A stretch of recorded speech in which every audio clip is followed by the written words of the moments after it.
I'm not going to pay for that wall. He should pay for it. I am not going to pay for that wall. I am not. And he should know that, and I'm not going to apologize. You know, it was really my favorite moment of the week, not only because I just love my friend and colleague Maria Bartiromo's reaction when the former president of Mexico, Vicente Fox, used the F word again. And you have to understand this, Maria, she's a pro, she uses respectable language, and boom, it degenerates into that over Donald Trump in this building of a wall. It all comes at this time when people are talking about, you know, image and demeanor and how you comport yourself, and a lot of critics of Donald Trump have been saying, well, if those are the type of reactions he elicits, maybe he's not the kind of guy who should be president of the United States. An early Ted Cruz backer, by the way, who has said much the same thing, not the backer, but Ted Cruz, is the former chairman and CEO of GE, and the guy who in large part is responsible for me and Maria, Jack Welch. Jack, good to have you. It's great to be here, Neil. How are you? All right, I'm fine. By the way, there'll be no cursing in this interview, young man, so just keep that in mind. First of all, before I get into politics, what did you think of Vicente Fox and those terms? Obviously, he was responding, you know, to Donald Trump and the building of a wall and the Mexicans paying for it. Oh, I don't worry about that. A guy's talking real talk about how he feels about something. Okay, I think you're hiding something, but that's fine. Here's what I found alarming is Joe Biden apologizing to the Mexicans about Donald Trump. What'd you make of that?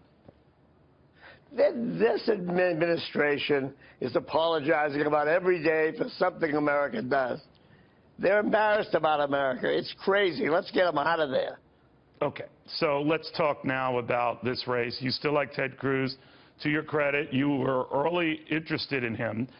He's got an uphill fight right now. Do you think that it is imperative that he win his state of Texas on Tuesday? Well, yes, I do. I think he's got to win. But, Neil, the craziest thing in this election has been the idea of people calling Ted Cruz a liar. I've watched this guy for the last 18 months. The one thing this man is straight and truthful. Truth and trust go with this guy. I wrote a book about truth and trust. This guy exonifies it. I mean, let's take ethanol. He goes into Iowa with a 6-term governor and tells them we're through with subsidies. Right straight in the eye. No one else gets there. They all come around to it. Rubio always comes around to Ted's positions eventually, whether it be Apple, whether he's for it or against it. He finally comes to Ted's position. Look, I think the idea of this current meeting of calling each other names is crazy. It's crazy. Well, you do raise a good point, Jack, that in Iowa it was very unusual for, you know, Senator Cruz to go out and say, look, I'm not going to coddle this industry, and he wins the state anyway. Donald Trump, as you know, complained about that win, said he didn't win fairly. We can get back and forth on that. I do want to get your sense, though, of now Christie backing and will be campaigning today with Donald Trump. Look, Christie is a great guy and a political animal. He's been getting checks from the federal government for the last 20 years. He's going to be out of a job soon. He's interviewing for a job. What God job? bless What him. job? He's a great guy.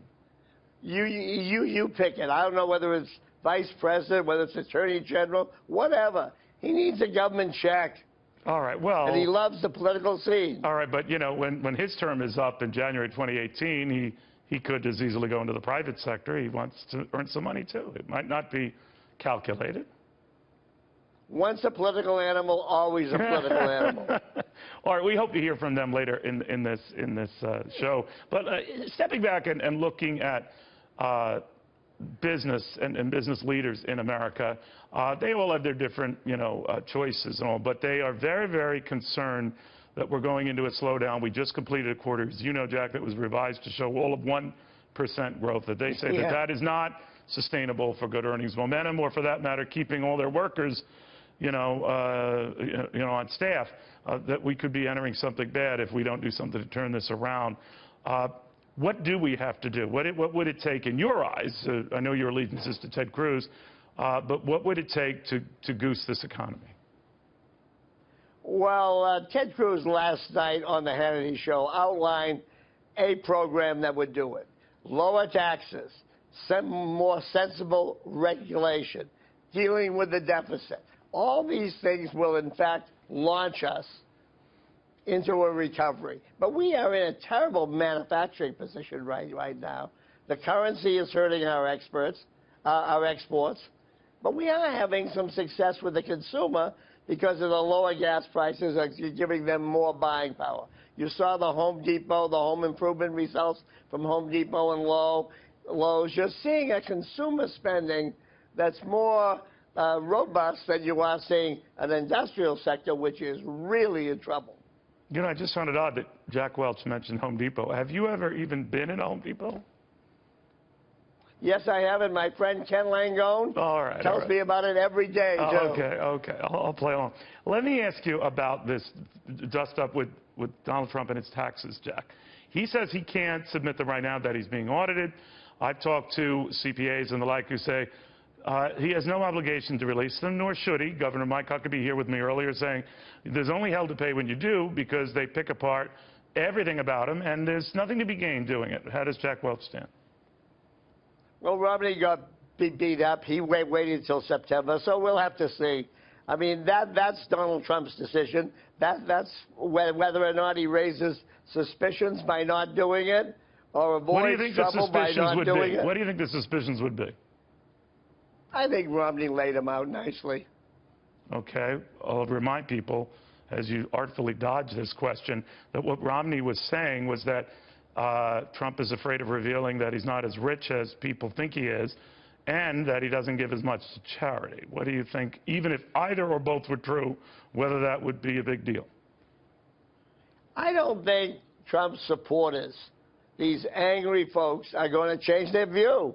Look, Donald Trump, Peggy Noonan today in the Wall Street Journal has a great article about the Trump phenomenon, the insider versus the outsider. And it's a beautiful article describing a group of people that feel they've been getting screwed by the insiders of the Republican Party. All right. A lot of us feel that way. That's why I supported Ted Cruz in the beginning. Ted Cruz is the first one to call this crowd a cartel, to call them for what they were, and that's why I supported him. All right. Well, you didn't go quite as far as Vicente Fox, but you used a bad word. But Jack Welch, nevertheless, always a pleasure, my friend. Thank you. I love talking to you, Neil. Thanks for having me on. Same here, my friend. Jack Welch.